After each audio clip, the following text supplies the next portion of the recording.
pleasure to be wrapping up Monday.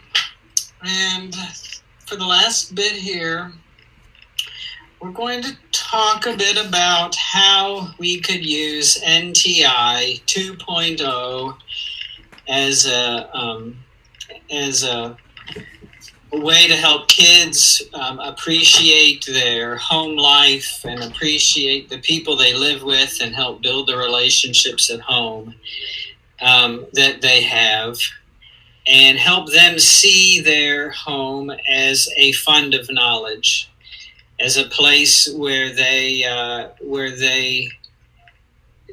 they can bring to school and have it appreciated, so that they are more connected to what's happening in school and they feel like school's connected to what's happening at home. This will be a bit about exploring success skills in an authentic way, and helping kids see that they're using success skills already at home. Alan, what do you think? Well, I think that too often, even when we have in-person schools, we think that the school part only happens at school, or the learning part only happens at school, and we kind of dismiss the fact that learning really happens 24/7. And now things are kind of flipped. So we're not only trying to lean into the fact that even if we go back to in-person, we should acknowledge parents and guardians as the first teachers of kids, and the home as the primary learning environment. But now it is actually the 24/7 learning environment because school is at home. So we've got to appreciate it. Yeah, we did a bit of thinking about there are a number of things that aren't possible during NTI that we could do face-to-face. But what could we do during NTI that we couldn't do face-to-face? So this is a bit about helping kids really make connections between what's happening at home and the success skills that we're talking about in school. We're going to focus on 4 of the success skills: global competence, cultural competence, communication, resiliency and prepared learning, and collaboration. And we're going to talk about kids. We're going to see kids working on these 4 skills through some activities that teachers have designed for them. First, a word about communicating with families. At this point, this slide is probably the last thing we need to spend time on, since we've all spent the spring working on communicating with families online, and we've spent all these months now with each other. But whenever I'm talking with families online or otherwise, I try not to use technical education jargon, keep the language simple, keep the directions clear, and give as many options and support as possible. So, for example, if you're doing something that you might call inquiry-based learning, you may think, or you may call Passion Project or Genius Hour, you may think of a way to talk with parents about that in a way that doesn't sound quite so technical. Maybe something like asking questions together or doing some shared learning.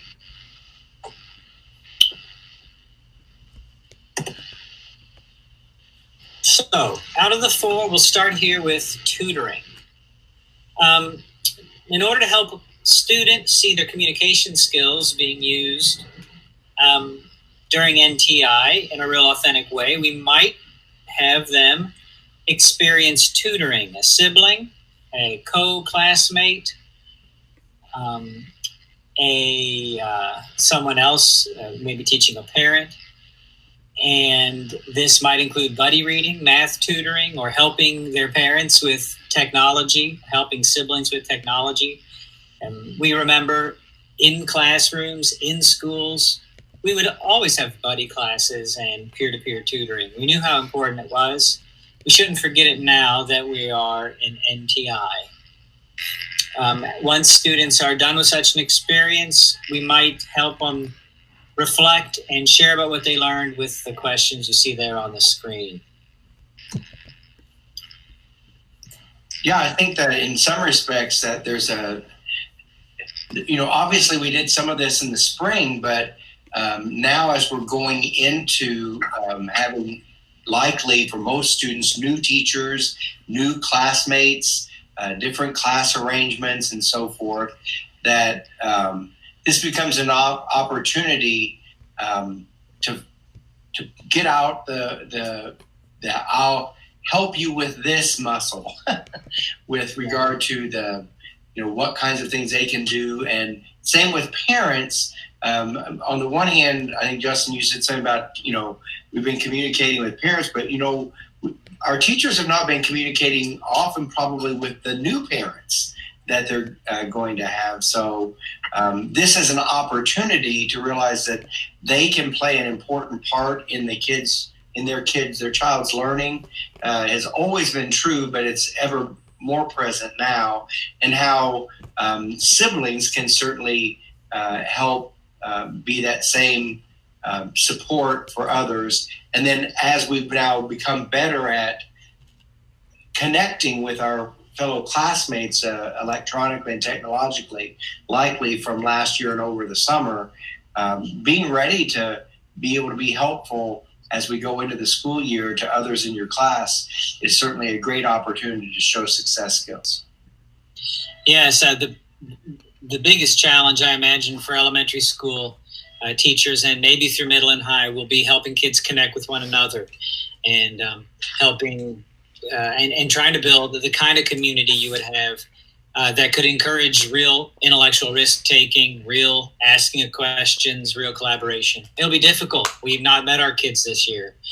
So something like this might go a long way to help kids get comfortable with each other, as well as helping their siblings. Mm-hmm. Practically speaking, Google Classroom might be a way to facilitate this sort of work. For example, here the teacher is just having a conversation in terms of a question in the classwork stream about giving tips to each other about teaching younger brothers and sisters. Here the teachers provided resources, read-alouds online, math games online. So the teacher is treating the students here like colleagues and providing resources and reminding them of academic content too. Remember to ask, does it look right, sound right, and make sense? Ask yourself and your partner some questions. Our most popular ones were, what will happen next and why did the character say or do that? So you're trying to help the kids connect the way teachers talk to them and the way we're modeling thinking for the kids in classrooms so the kids can do that sort of work with each other. In other words, to make the tutoring actually effective. It's not just something to keep them busy. They will actually help each other reflect on the 3 reading cueing system, for example, if we scaffold them that way. And I was going to say also, just, one of the best ways to learn something is to teach it, right? So that's where this also provides opportunities to deepen kids learning when they're the ones that are helping others in terms of particular areas where they have some expertise. Yeah. Yes, indeed. All right. So communication. How about prepared and resilient learner? Well, we may have kids do inquiry-based research. So sometimes we call this a genius hour or passion project in a classroom where kids would be able to research a topic that they find interesting and have an authentic audience waiting to be presented to about what the students learn. During NTI, we would bring the family into that inquiry too. So we may give kids and their families chance to generate many different questions, to research and come up with some answers or solutions together, and then present to the rest of the class on what they found. Again, another opportunity to get kids connecting to each other and communicating with each other during this time. We may ask questions to help them reflect, something like what you see there, bringing up the idea of resiliency and preparedness, and the idea of honoring the academic learning that the kids would do in the process, simply asking, what new things did I learn?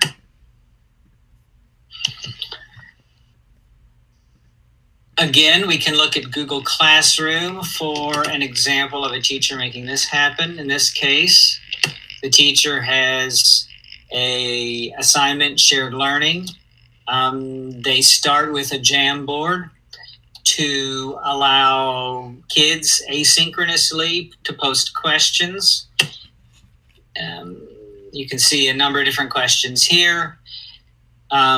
The teacher has grouped the questions in terms of, this looks like biology or sciences, here's technology or machinery, literature. The teacher can then have kids choose the questions to answer. The teacher's provided some reading, articles, and then the teacher's provided a model of ways that information might be presented. For example, the teacher's mocked up a Google site here with some very clear structure for kids to follow and some information that would have been found online. So the main idea, and then 3 supporting ideas and some details underneath. Here's even a simpler example in the form of a Google slide. While students are learning about the answers to the questions, the teacher shows examples of different ways to present that information, and then gives the students the space to sign up to present what they've learned to their peers. Because we know that attendance on Zoom or attendance synchronous events might present all kinds of problems. Here, kids in this way can sign up to go see their friends, do their presentations, if they know in advance who's presenting and when. So just it's a bit of coordination. It's a bit of starting with asking our kids, what are they wondering about during this time? And supporting them through their research with models. And then finally, an audience that is their peers. You know, the thing that I like about this part, Justin, too, and I think is so important, is not already having a particular topic in mind, but rather allowing for the kinds of co-construction by kids and the input by them with regard to their interests and passions, so that whether it's their own interest or passion or something that they're familiar with at home, that they'll more likely be able to find some support and help with from parents or grandma or grandpa or a neighbor, something with regard to that those folks may have some knowledge about, that they can add to the learning experience and knowledge and understanding of the student, versus when we just assign a topic, then, you know, it's hit or miss whether or not the parent can be that helpful. But by having at least some ability for the student to kind of determine those things, I think we've increased our chance of having that support network at home be more a part of the learning equation. Yeah. A buddy of mine who teaches was concerned. He said, you know, I get work turned in by my kids, but I don't know if my kids actually did the work. Right. I'm not so sure to what extent the parents did it, the kids did it. When you invite and make the space for the parents to help, when you make it about their collaboration with their kids, with the grandparents and the uncles and the aunts and the family, the older siblings to help, then you may kind of work around that tricky problem. Also, I think during this NTI time, engagement and authentic engagement would be my number one concern as a teacher. It would be hard for me to gauge how really meaningfully interested are the kids in the work they're doing. So to give them the space to ask the questions, get you off on the right foot as far as getting kids interested and really doing the work and thinking about what they're doing.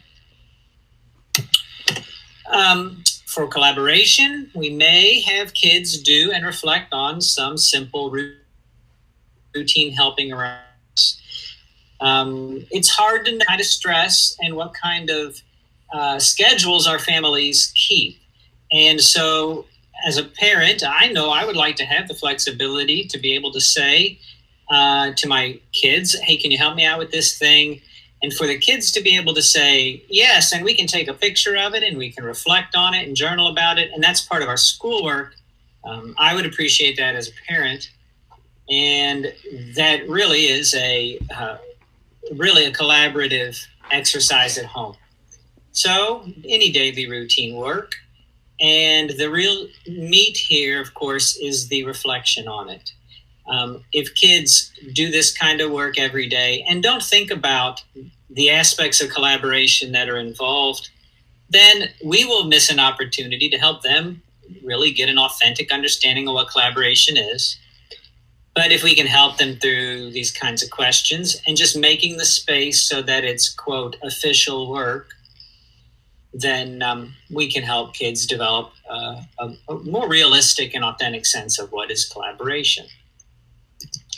As well as I think some of these, it's if you can do some of the ones that are around the kind of life skills that kids will need and when they're independent and on their own, then certainly collaborating and understanding how families and people work together to make a home, to make things work is really, I think, an important part of what we're teaching as well. And additionally, it may be, therefore, some of the ways that you can get to other learning is if some of these collaborations and around routine things are actually done together, so people can become better at how they use their time and make sure that their environment is such that it's more conducive to learning and so forth as well, if these things are done in advance. But we might as well go ahead and call these things that we can collaborate and learn together on as well. That's right. Yeah, it didn't occur to me. I normally think in elementary school terms from my classroom experience, but that's right. When you get to high school, to have the space to really talk to your parents talk to your guardians, talk to your grandma and grandpa about things like budgeting and driving and living on your own, and to have that be folded into your academic work makes both sides of that coin richer. And it also means that we don't think about how much our parents and guardians, they have all different kinds of, quote, formal education levels, but all of them are experts at certain things that they've had to do in terms of their life experience. And so this really, I think, calls upon, everyone to be valued in terms of what they have to give. And I just think it's a great opportunity for us to connect and not miss the fact that so many of our families, our guardians, our brothers, our sisters, or neighbors have things to give us. That's right. Yeah, it's part of moving from the looking for all the deficits to look to the strengths, look to the assets and play to those strengths. That's those funds of knowledge. That's right. Practically, a teacher could facilitate that sort of work by, once again, starting with a question, asking and giving some different examples of how, of what kinds of things kids might do at home, but also the parts of collaboration that might be involved: patience, listening, effort. And then here the teacher has posted a Google slide show, which they have given share access to their students, and it's allowed the kids to go and post pictures and captions of the types of things they've done. My golly, look at that table setting. That must be stock photography. I am telling you, I haven't remembered every part of this, but I can remember when I was like 8 years old, maybe 9, my grandmother showing me elaborately about how to do all the different kinds of things to set up a table. I just don't think that's done much anymore, but I actually do remember like which side I put my knife and my fork on and all that kind of stuff. But it all came from that kind of practical at-home knowledge. Uh-huh. That's right. Of course, the most important thing there isn't that you remembered which side to put the knife and the fork on, but it's that you felt valued, you knew you're a part of a team, and you knew that your work mattered. And in this case, not only will kids learn those things, they'll learn that that's part of collaboration, but now they're using a little technology too to put the pieces together. And you can see if you wanted to talk about text features, you would have that whole conversation here too. Pictures, captions, there's all sort of good conversations to have about graphic design, principles of art and design, and informational text and layout. So the academic side can go just as deeply as you want it to there. Finally, and here we'll really talk about families as funds of knowledge. And this is a bit about cultural competency, and that is with a student being competent within their own culture and have an appreciation for where they're from.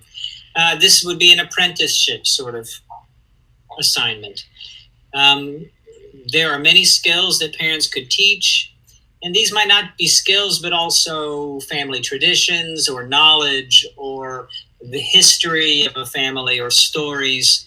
It might even include professional work from home. If a parent's working at home and a student has an assignment to go shadow your parent as they do their work from home, there could be all kinds of interesting learning happening there. This, I think, also ties, Alan, to your previous idea about older kids and older students learning more realistic life skills. Yeah, I think, on the one hand, when we talked about some of the things before about the routine things that just have to be done in a family, that's true. But there are things that people not only do to get things done, but that they end up loving or enjoying or having some kind of special talent or flair in, whether it's cooking or baking or gardening, or like my grandmother has also played piano. And I remember her giving me piano lessons, and I can't remember anything about those things now. But what I do remember, quite honestly, was her love and passion for it. And I remember the experience of the relationship. So it's quite memorable to me. So these are really important, I think, to realize how much there is to learn from those around us in terms of what they've developed as their passions, as their skills. And sometimes it may just be that you have that great memory. Other times you may pick up some tips that are going to be helpful for you.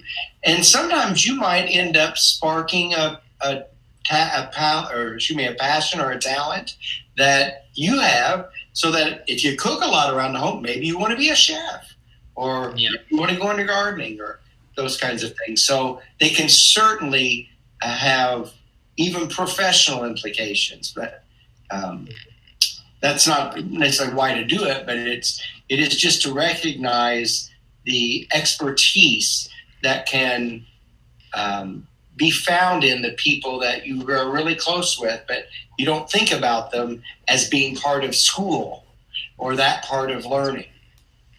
That's right. Back to the idea of helping kids build relationships with those at home and helping them see these skills happen at home in an authentic way, right?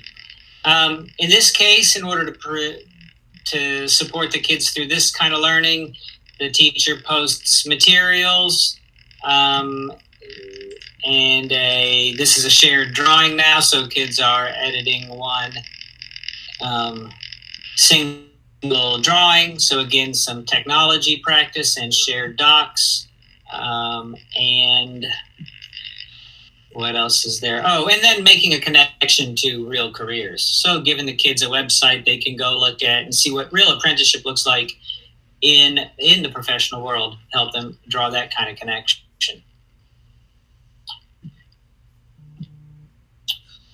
Okay. So if we give kids the chance to do these four types of to have these four types of experiences, and then we have them share with one another what they're learning and how they're using these success skills at home in their schoolwork, then we can't neglect the student themselves and the way that they are going to take all these experiences and see them from their own point of view. So to help them do this and reflect on their experiences, we have journaling. Three main types of journaling are possible here. One of them is public journaling, and this is just as simple as the Google stream. So don't forget, in Classroom, you have your classwork page where you put up assignments, but you got the stream. And in the stream, this is your asynchronous, ongoing conversation about whatever's happening in your class. And so to bring these topics back up in the stream would keep them at the top of mind for your students, the fact that we're using these success skills all the time. There's private journaling, so just providing that as an assignment and giving your kids the kind of incentive or the space to write. And dialogue journaling, which is like letters. It can be like a pen pal sort of thing. We've seen pen pals between teachers and students. During NTI, kids love getting something in the mail. And you might just save the U.S. Postal Service at the same time. Who knows? But Alan, before we did this, Alan, talk about the kid-to-kid possibility there. Well, I just think that this is a chance for folks to not only internally reflect, but for them to reflect together with each other, and how that can also be things that are shared. The other thing is, I just wanted to say is that, some kids, and depending on where the students are in terms of their own age level and their own competencies, they might be more drawers or something in terms of what they how they want to express themselves and share their experience of their own learning that they're going through, and how they are trying to communicate that with others. So, you might have folks who do more of a graphic novel of sorts, or some other kind of drawing to do it as well. But. So, the takeaway here would be this, that while we are grappling with all the difficulties and all the things that are more difficult to do in NTI, let's look to our families and to our kids and the cultures and the places they come from. Let's look at them as assets, and let's look for opportunities to help kids build the relationships at home with those that they relate to most closely, and help them build the relationships with one another, and ultimately help them build a relationship with their teacher that can sustain them through this NTI and then get us into face-to-face, honest-to-goodness, real-life teaching and learning. Yeah, this can actually be an opportunity for us to kind of, if we are very mindful of and intentional about it, to try to focus on parents and guardians as the first teachers, and home as a place of learning, so that when we do go back to face-to-face and in-person school, we can really do something that builds upon the foundation of relationships that really this is all geared around. Yeah. Well, Yes, sir. thank you both so much for your great insight and information. You have a lot of love in the chat. We appreciate you both. No problem, Kathleen. Talk to you soon.